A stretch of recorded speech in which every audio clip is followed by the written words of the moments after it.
Hello, everyone, and thank you for joining another episode of the Educational Leadership Podcast. We have another very special guest. Before we introduce our guest, we want to give a shout out to our co-host, Corinne French. Hello, so excited to be here today. Yes, very excited. Today we have another superintendent out of Oklahoma. We have the superintendent of Duke Public Schools, Superintendent Ware. Superintendent Ware, thank you for joining us today. Thank you for having me. I appreciate it very much. Thank you. Okay, and before we jump into the conversation today, we do want to give a shout out to our sponsor, Ideal Impact. Ideal Impact's given hundreds of millions of dollars away to public education in the form of a free gift, unrestricted funds. So if your district needs funding for anything, reach out to Ideal Impact. Okay, Superintendent Ware, just for our listeners so they get to know you a little bit, can you share a little bit about your background? All right. Well, I'm a Southwest Oklahoma guy all my life, uh, and I've been in education 25 years. So, I kind of come from had a science background. Started as a science teacher and a coach, uh, involved in a variety of different coaching experiences there and multiple sports. I've spent 6 years in a smaller district early in my career. Spent the next 13 in Oklahoma 5A school. And then about 6 years ago, I had the opportunity to, again, through those years, coaching, teaching for about 12. I got into administration probably about 13 years ago. Uh, Done some assistant principal work at the larger school district, some athletic director work there, elementary principal work there. And then 6 years ago, I accepted my first superintendent position here, got me back into the smaller districts here in Oklahoma. We're a Class B Oklahoma school here at Duke. I've been here 6 years. Things are going great. I too come from a small school background through my high school and elementary years, and so it's kind of a good feeling in a sense. Kind of feel like you're back home again, back in a smaller school district. Very nice, very nice. And so what's happening right now at your district? It seems like every district we talk to has something unique, something special that's happening, or maybe it's something you're passionate about in public ed right now. So if you don't mind, can you share that with us? Well, just in general, as far as scheduling and things that are happening right now, um, we have basketball is probably our primary sport here. I'd say we don't have football currently. We did play 8-man football in years past, but we do not currently do so. And so right now, our boys are in our area championship finals this Friday, trying to, with a win, they'll go to the state tournament. And so we have high hopes for that. That's something that's just current events right now. But some newer programs that for us we have recently started that we haven't otherwise had a chance to do.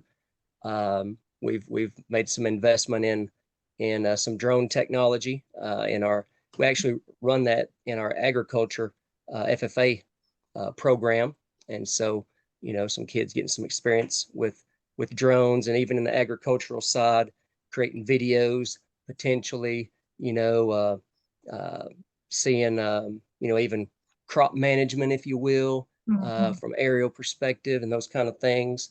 Um, we're currently in the middle of installing a greenhouse for that program as well. We're right in the middle of that, so hopefully we have a greenhouse soon to also work there with some horticulture and maybe some entrepreneurship. Um, and in the last 2 weeks, we have also installed um, a new plasma cutter, the digital. I'm trying to even get the right words here. Uh, um, the plasma cutter table, I guess I would say. And so kids are already doing really cool stuff out there, with the computer programs. And I have juniors and seniors showing me, they're running the computer program and showing me how they're entering all the dimensions and information there. And then the machine does the cutting there, right there before your eyes and such. Um, but but otherwise, we're a school of about 170 students, and that's pre-K through 12. Okay. Um, and it's just We have a very family oriented culture here. Um, we connect closely with every student, every family. And I'm sure you see and hear this a lot across Texas and Oklahoma. Um, very, very supportive community. Our community is about 400 people. We have 170 students. We also rely quite a bit on transfer students here at Duke. So about 40% of our students actually commute from surrounding districts here. And so, uh, it's just, and again, I've been in 4 or 5 districts my whole career, and I can't say that I've had a bad experience. I mean, I've been Mm. in supportive communities across this Southwest region of Oklahoma. Um, but and it's easy to be biased when you're sitting in my position with your district, but to see the support anytime we have a need academically, extracurricular wise, our community is there to support us and help us. Um, you know, Without me rambling on, just a challenge that we all face is it's a financial, it's a financial situation for many of us small schools, um, with funding and different programs and providing, special services for those students that need it, where budgets are extremely tight there. But again, if we have a shortfall somewhere or we have something special going on, um, our community really just comes forward and helps any of our programs. Doesn't matter if it's FFA, if it's athletics, um, still some new things like esports that we've started recently. Mhm. We've even added golf in the last couple of years. Um, so anything that we can do to try to get all of our students an opportunity to be involved. Uh, the more that they're involved in, or the more things that we can make available to them, hopefully we can find an interest there for all of them, or plant a seed for something down the road that they may utilize. So that's just some things going on here in Duke right now. I'm curious about the seeds. You said plant a seed and the horticulture space or the greenhouse. Will those be flowers or like garden cutting flowers for possible florist program or floral arrangement program? Or will it be vegetables or both? I'm so It's curious. I love probably going to be, I'd say it's probably going to be a blend, but as far as flowers, maybe some shrubbery and yeah. wide variety of things there. FFA will also, in time, they'll utilize that for some fundraising as well, Yeah. where they'll probably raise a variety of different arrangements there, into the fall of the year, get in around the holidays, those kind of Yeah. things. And so we hope to tie all that together. Yeah, I love when schools are creative with a program. So to me, being creative would be that for the drones to be in the ag space. I think so many people would think that drones would come under some kind of a STEM program. So Sure, that I love that. I love that you can make a way for something. I think that's the creative ways that superintendents can add to sure. their programs without like um And I think you cross curriculums there too. I mm, mean, in the FFA agriculture side, I mean, mm. uh, science, again, Mhm, technology, think about the things that the kids are doing, computer based in there, mhm, and then, you know, converting that into projects in the shop as well mhm, with their new plasma table that they have. mhm, Um, I mean, certainly you cross curriculums there, and that's mhm, what we want to do is to mhm, blend disciplines, mhm, um, and and again, today, yes, academics are important. Um, the test scores, we know that we all have to uh, be at least cognizant of are important. But the things that we're teaching, what's more important to me is that we're teaching kids processing and higher levels of thinking, orders of thinking, and being problem solvers and critical thinkers. Because mhm. many of the things that we know how fast technology moves, and the things that our students today may be doing in a career 15 years from now probably isn't even developed yet. But if they can think critically, solve problems, and apply those kind of attributes, then they can be successful at the next level. That's our Yeah, I think intention. what comes right along with that, all that you said, uh, the thinking critically, I think, is the self-efficacy, that confidence. So like if I can fly this drone, or if I can build this thing, or I can plant this seed, then they sometimes those things, or score a winning shot for the basketball game, like that builds that confidence later when they do have a job that maybe we can't explain to them because it's a job that we can't even Sure. wrap our minds around. But Right. that self-efficacy piece and them being critical thinkers, it is so much more important than the test score. So I appreciate that you have that philosophy. Well, thank you. Yeah, yeah, I don't think I've heard anything like that before from other districts on, with the drones and some of the other innovative things. And it's interesting because I don't think, and I can't speak for everyone, but when you think of a small district, you don't immediately think innovative. But in reality, if you have a smaller district, you have the flexibility and the ability to do more creative things, I would think, versus a larger districts like, steering a big ship, and you have a lot more Right. stakeholders involved and that sort of thing. Would you say that's fair or? I would, coming from, again, I spent well over half of my career in a larger district, and both have pros and cons, absolutely. And those larger districts do across the board have the opportunity to offer more choices, more electives, more programs, probably than we do as a small district. But to have those, to find those little areas that we do want to expand in, and try to do them well. It's important to me that I don't get too many irons in the fire. That I don't start 10 or 12 programs and do all of them just mediocrely or not see them through. I'd rather find 2, 3, or 4 things that really connect with our community, our culture, our students here. And again, we're a farming community, like many of us in this part of United States.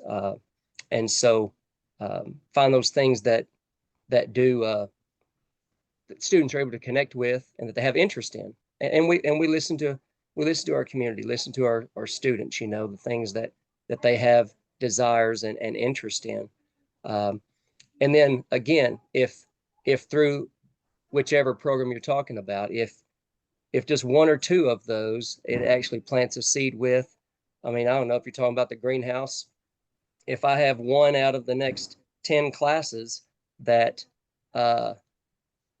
may be an entrepreneur and have their own flower shop business down the road, or one person might be in agriculture consulting in the next 10 years. And maybe they first got that initial seed planted in their mind when they were doing their drone program as a sophomore or junior in our FFA program. So if those things happen, then I You find did that your to be a job. success. Yeah, you did your job.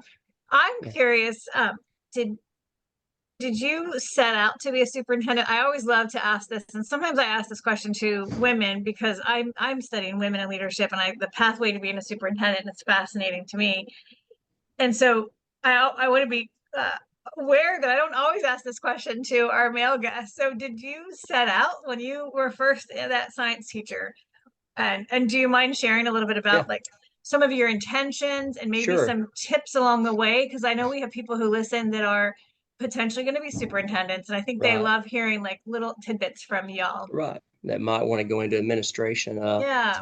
You know, I can think way back, even in high school, um, one of those senior bios back in the 90s, I'll say, where it was printed, and I had said that I wanted to be a biology teacher and a basketball coach.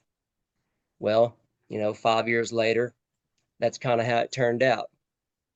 Initially, I always thought in my mind, one of these days I might want to be one of those administrator guys, you know, but it wasn't really, that wasn't initially the thought.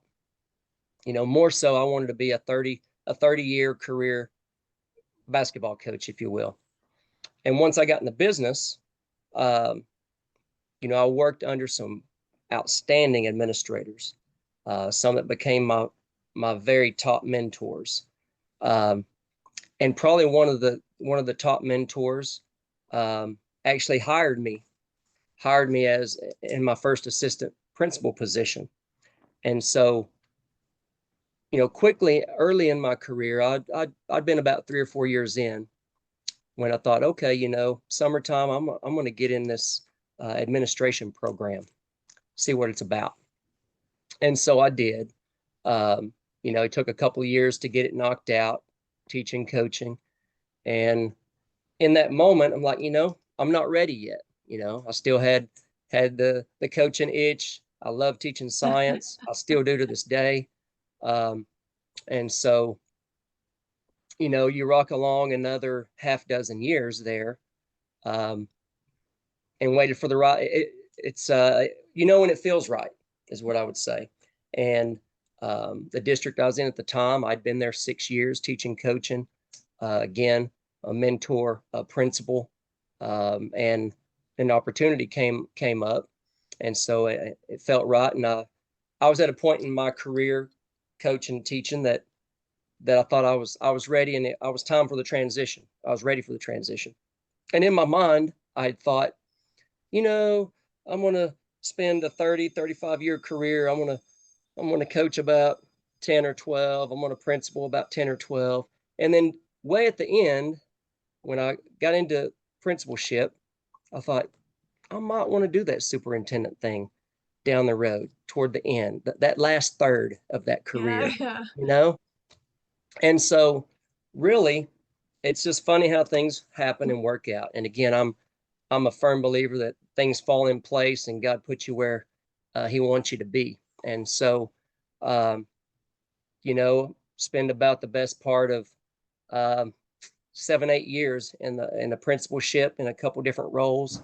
There was a time the district had a need, so I went to an elementary school with 500 plus kids as a principal there. Spent 4 or 5 as an assistant principal at the high school level, and this is a 5A program.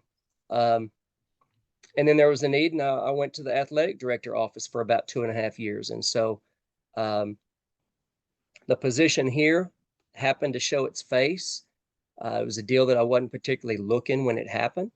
Um, but again, it just felt right. And I felt like, you know, now's the time.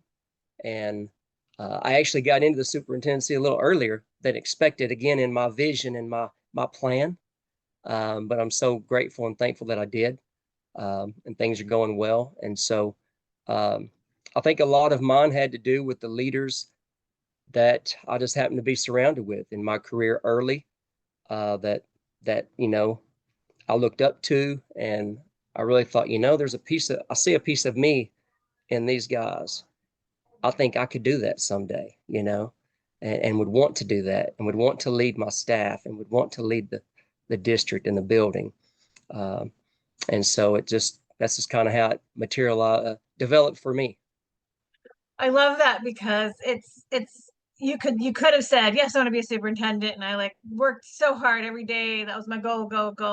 And when you have a goal that's so specific, like being a superintendent, you can miss out on some of those. Not saying people do, but you could. When you're so focused on anything, you can miss out on all those steps along the way. It seems like you were reflective in those pieces. Like, I'm willing to do the work. I'm going to go ahead and get the training for this and get prepared for it for when the time is right. And it seems Right. like you were still reflective each time, and not so like focused on that final end piece that you had. And I wonder if that's where people in all fields, like in all fields, when we're trying to, Sure. when we have a goal, that we just get so focused on something that we don't Yeah. experience this growth. Because I feel like, from hearing your story, it seems like you were growing and you were getting all this solid foundation in multiple different areas. Yes. And that was so valuable to me.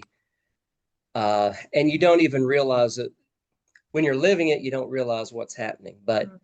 um, you know, you're being prepared, you know, through all that is the preparation. Um, the experiences I gained, you know, now in this small district, and again, in a small district, you wear even more hats than you do probably in larger districts, or no, probably you do. But again, it's at a little smaller, uh, capacity, I'd say. But it still has to be done. Things still have to be done in a sense of, yes, I'm a superintendent, but I'm still, I have one principal in our district, and I assist him. I still evaluate teachers, some of our staff. My principal does an outstanding job, but I'm the other administrator in our building.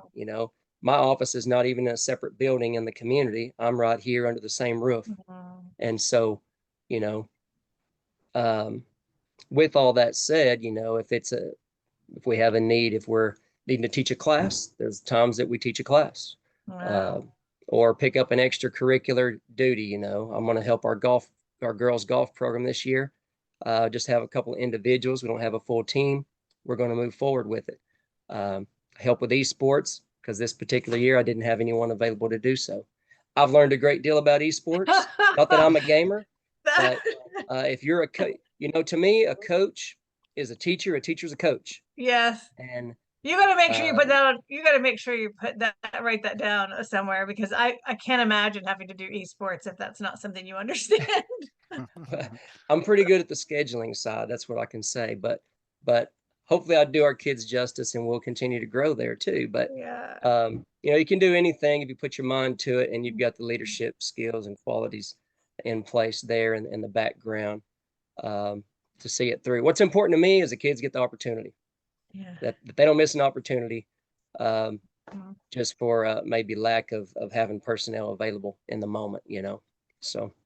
And I'm sure a lot of superintendents probably can't handle a smaller district. When you think of a smaller district, you think smaller, but at the same time, you are having to juggle all those different tasks and responsibilities. And I don't think a lot of people are built that way to where they can actually do that. They have to do that. They have to stick to a certain lane, and getting them to do Sure. esports or whatever it may be is just, outside of, just a multitasking, I guess. But one thing you mentioned on your goals, and I think it's something worth noting for those listening in, is yes, initially you weren't like, I'm going to be a superintendent in high school. You're like, but you did set a goal and you laid that foundation, and then you set another goal and you laid that foundation. And it seems like you had that belief the whole time that I can do this. And Right.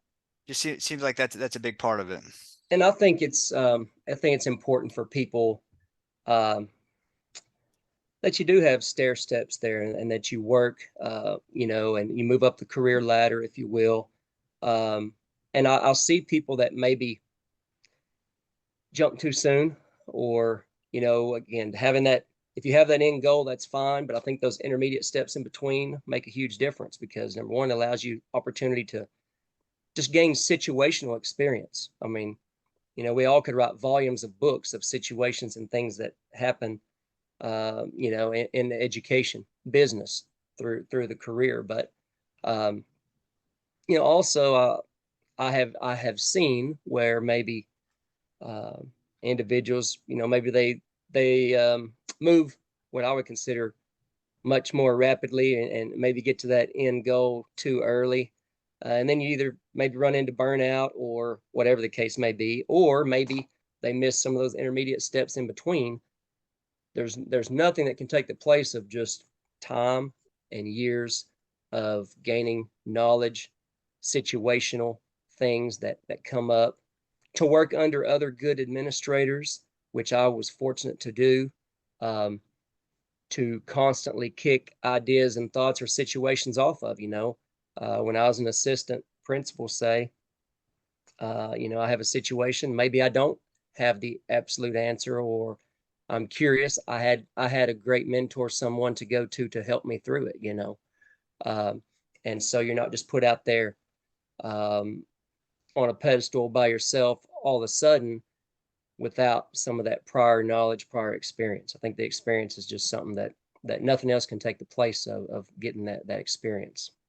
That reminds me of I think it was a book I was reading, and it was taught you were talking about time, and kind of like sometimes it just takes time. And and speaking of ag, it kind of makes me think of like, when you plant a seed, you can only water it. So it's not like if you're gonna, put more water on, it's gonna grow faster, right? You have a certain amount of Sure. cycles Yeah. of Sure. sun, the moon, all. Yeah, I'm not an ag. Well, I did go to A&M, but don't hold that against me. I know.